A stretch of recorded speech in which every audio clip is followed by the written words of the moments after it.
আমি নিজে আমার ব্যক্তিগতভাবে আমি নিজে চাই যে এখন এই মুহূর্তের কথা যদি বলি, তারেক রহমান ক্ষমতায় আসুক এবং বিএনপি ক্ষমতায় আসুক সামনের নির্বাচনে।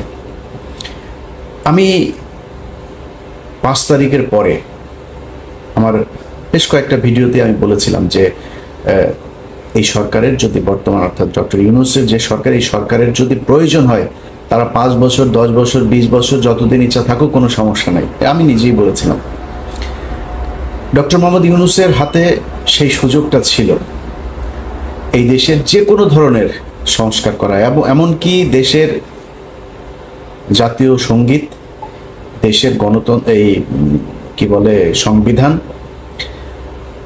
এই দেশের পার্লামেন্টারি যে ব্যবস্থা, সেটা নির্বাচন ব্যবস্থা থেকে শুরু করে সবকিছু সংস্কার করার সুযোগ ছিল, এবং এটা মানুষ মেনেও নিতে। এখনো অনেক মানুষ আছে যারা কিনা তাদেরকে সমর্থন করেন।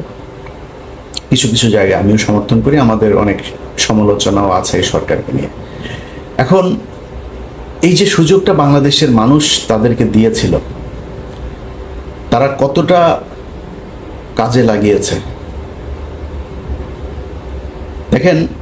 5 তারিখের পরে আপনাদের একদম খুব মানে বড় আকারের যে বিষয়গুলো নিয়ে খুব আলোচনা হয়েছে সেটা নিয়ে যদি বলি, ধরেন এই দেশের মানুষ ভারতের ব্যাপারে প্রচণ্ড রকমের সচেতন এখন, এবং তারা ভারতের যে কোনো ব্যাপারে তাদের জীবন দিতে প্রস্তুত আছে। 5 তারিখের পর থেকে এই সরকারের বোঝা উচিত ছিল এই গত 15 বছর শেখ হাসিনা যা কিছু করেছে তার বিহাইন্ডে ছিল হচ্ছে ভারত।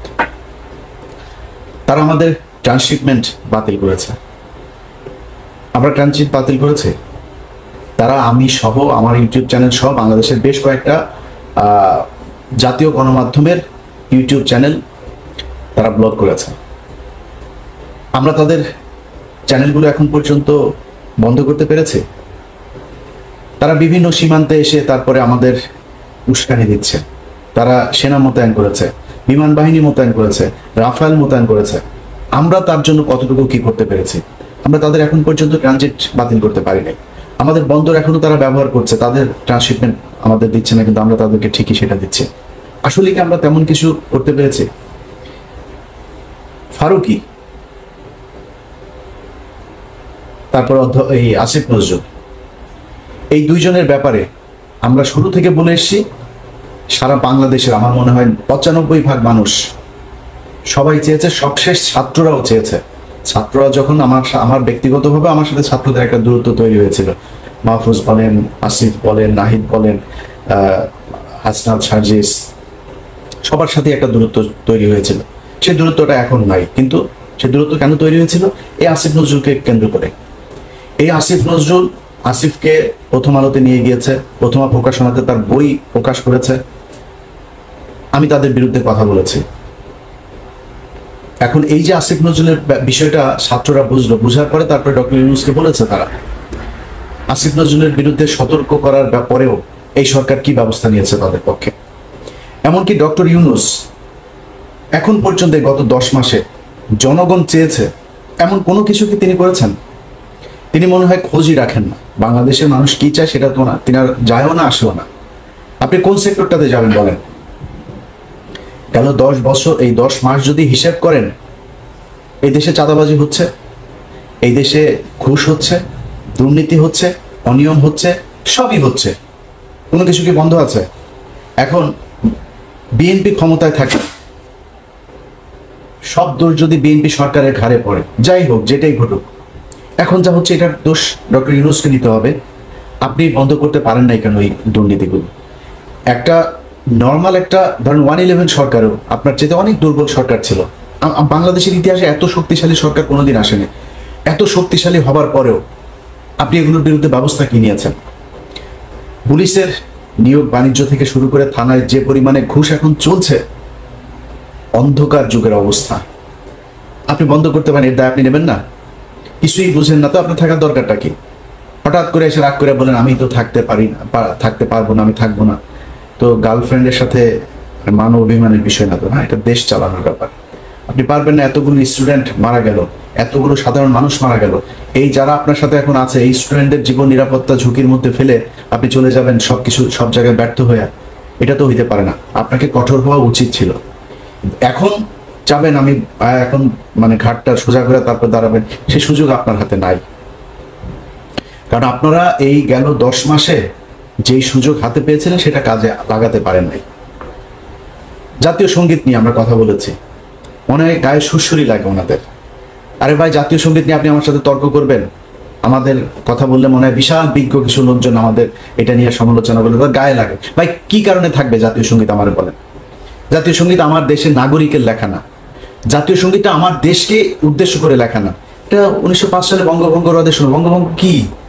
আমার পূর্ব বাংলা পশ্চিম বাংলার থেকে আমরা আলাদা হব, আমরা এখানে সব ওই অচ্যুত শ্রেণীর হিন্দুরা, গরিব মুসলমানরা, আমাদের আলাদা বিশ্ববিদ্যালয় হবে, স্কুল হবে, প্রতিষ্ঠান হবে, আমাদের জন্য আলাদা বাজেট থাকবে শিক্ষার জন্য, এগুলো হইতে দেওয়া যাবে না। এই জন্য কলকাতার দ্বিকেন্দ্রীকরণ হবে বাংলাদেশের ঢাকায়, এটা তারা হইতে দিতে চায় না। যে কারণে বঙ্গভঙ্গ, সেই বঙ্গভঙ্গের পক্ষে সে কি বলে পতিতা ব্যবসায় আপনার এই যে রবীন্দ্রনাথ সেই করলো, লিখলো একটা, এক জায়গায় বাংলাদেশ কথাটা আছে, সুর আনলেন চুরি করে। মিথ্যা কথা, এটা বলেন মিথ্যা কথা কিনা? তো চুরি করা অন্য দেশের এক নাগরিক যে বাংলাদেশকে ভালোবাসে না, বাংলাদেশের বিরুদ্ধে যে কাজ করেছে এমন একজন মানুষের একটা গানকে আপনি রবীন্দ্রনাথের এই জাতীয় সঙ্গীত বানায় ফেললেন। এটার বিরুদ্ধে কথা বলে সমস্যা আছে নাকি? গায়েই লাগে নাই। আপনি করেছেন কি? ভারতের ব্যাপারে আপনি কি করেছেন আমার বলেন? ভারতের চ্যানেলগুলো এখন পর্যন্ত বন্ধ করতে পারেন নাই, তো কি করলেন? কোন জায়গায় কি হয়েছে আমার 10 মাসে একটা জায়গায় বলেন? এই দেশের পিলখানা হত্যাকাণ্ড দিয়ে হইলো। আপনি পিলখানা হত্যাকাণ্ডের আজকে 6 মাস হয়ে গেল, এখনো পর্যন্ত কমিশন কি করে জানিও না। এই কমিশনের সেই রিপোর্ট তাদের বিভিন্ন মানুষজনের কাছ থেকে আপনার বক্তব্য নিচ্ছে, সেটার আউটপুট আসলে কি আমরা জানি না, এবং আউটপুট শেষ পর্যন্ত কি হবে সেটাও জানি না। চলছে তাদের মতো করে। কোনটার বিচার?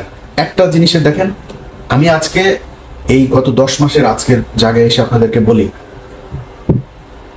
আমার যত জায়গা, আমি সবার নাম বলছি না, খুব গুরুত্বপূর্ণ জায়গায় আমার নিজের ক্ষমতায় বলেন, আরেকজনের ক্ষমতায় বলেন, আরেকজনকে অনুরোধ করে বলেন, বিভিন্ন গুরুত্বপূর্ণ মানুষের কাছে যে আমার তদবির করতে হয়েছে। কেন জানেন?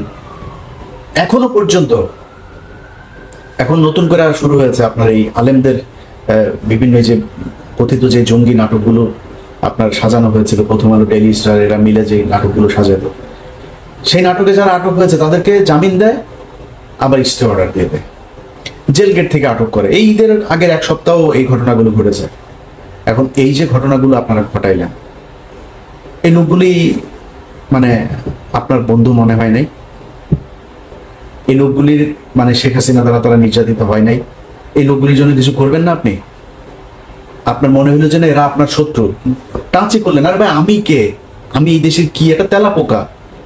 আমার জায়গায় বসে থেকে আল্লাহর কাছে শুকরিয়া আপনাদের বলে রাখি, এগুলো একসময় জানবেন, আমি সবার নাম নিচ্ছি না, এরা এসে আপনাদের কাছে বলবে যে কতজনকে জেল থেকে ছাড়ানোর জন্য সহযোগিতা করেছে, নানান ধরনের সহযোগিতা।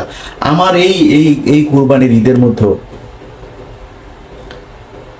একজন বললো, ভাই আমি কয়েকটা গরু দেবো আপনারে। তো ওই ভদ্রলোক, উনি যেহেতু ওনার নাম প্রকাশ করতে চান, আমি নামটা বলছি না, আমার বললো যে আপনার গ্রামে যদি গরিব মানুষজন থাকে তো আপনি কয়েকটা গরু নেন। আমার গ্রামে গরিব মানুষ আছে, কিন্তু তারপরেও তাদের খাওয়ার সুযোগ আছে, তারা যারা একদম নাই তার জন্য আপনার গ্রামে সবাই মিলে আপনার মাংস তুলে সবার বাড়িতে বাড়িতে পৌঁছে দেয়। কিন্তু জেলখানায় যে মানুষগুলো আছে সেটা কি হবে? আমি তাকে বলেছি, ভাই আমার জেলখানায় কিছু লোক আছে, ওদেরকে আপনার গরুগুলো দেন। দিয়েছে, সেটা পাঠানো হয়েছে, সেটা পেয়েছে, কারা পেয়েছে সেটা আপনারা একসময় জানবেন। তো আমি আমার জায়গা থেকে যতটুকু সম্ভব এই মানুষগুলোকে জেলখানা থেকে, কাউকে পেরেছি কাউকে পারি নাই, চেষ্টা করেছি। এটা আমি চেষ্টা করব কেন? এই চেষ্টা তো আপনার করা উচিত ছিল। 1 সপ্তাহের মধ্যে শেখ হাসিনার সময়ে এই যে জঙ্গি নাটক, এই নাটকের সবগুলো মানুষকে আপনার বের করে দেওয়া দরকার ছিল, তারা আজকে আপনার পাশে থাকতো। আপনি আপনার বন্ধু চিনতে পারেন নাই। কোথায় হয়েছে আমার বলেন? কোন জায়গা নিয়ে আপনারা কাজ করেছেন যেটা নিয়ে আপনার সুনাম করবো? করেন নাই তো। তো আমরা যদি নাকি দেখি যে দেশ যেমন চলছিল তেমনই চলছে, আপনারা কিছু করেন না। আমি আমার মামলা নিয়ে সোশ্যাল মিডিয়াতে এই পর্যন্ত আজকের ভিডিও সহ মনে 5-6 বার বললাম যে আমার মামলাগুলো সরকার থেকে কোনো ব্যবস্থা নেওয়া হয়নি, এখনো নেয়নি। এবং আজকে বললাম না, আজকে বলার পরেও তারপরও নেবে না, এরা কোনো পদক্ষেপ নেবে না। সমস্যা কি? আমরা আমার মামলা শেষ হলে আপনারা যা বলবো ভাই আমার উপদেশটা বানান, আপনার মনে হয় সেটা করতাম না তো। কিন্তু আপনি আমাদের এই মামলাগুলো সরেন, কোনো কাজ করেন নাই আমাদেরকে নিয়ে। আমরা কিন্তু এই দেশের জন্য কাজ করছি, আমরা এই দেশের যারা এই 15 বছর নির্যাতিত হয়েছে তাদের জন্য কাজ করছে। এখন হুট করে আমি বলবো যে বিএনপি নির্বাচন চায়, এই নির্বাচন প্রতিহত করতে হবে, আমি এটা বলবো? কেন বলবো? কিসের জন্য? আরে ভাই, বিএনপির মানে এখন যে চাঁদাবাজি চলছে অস্বীকার করার কোনো সুযোগ নাই। বিএনপি যদি আমারে নিয়ে ওই যে 2 দিন আগে সালাউদ্দিন রয়ের যে প্রোডাক্ট, এই সালাউদ্দিন তার লোকজন দিয়ে 8-10টা লোক নিয়ে আমারে নিয়ে পিনাকি ভট্টাচার্যের নিয়ে তারা ঝাড়ু মেশিন, জুতা নিক্ষেপ টিক্ষেপ এগুলো করেছে। তো সালাউদ্দিন মিয়া, তুমি আমারে নিয়ে এগুলো করার ভাব নাই তো, আরো করো, কোনো সমস্যা নাই। কিন্তু যেটা সত্য এটা বলবো, সারা দেশে চলছে তো চাঁদাবাজি। এটা বিএনপি যদি নাকি মানে ঘুমটা দিয়া তারপরে বলে যে আমি কিছু দেখি না, ভাই আপনি ঘুমটা দিয়ে রাখলেই সারা পৃথিবী অন্ধকার হয়ে যাবে না? মানুষ আপনারা দেখছে, আপনি কি করছেন সেটা দেখছে। আমি অস্বীকার করবো না চাঁদাবাজি চলছে।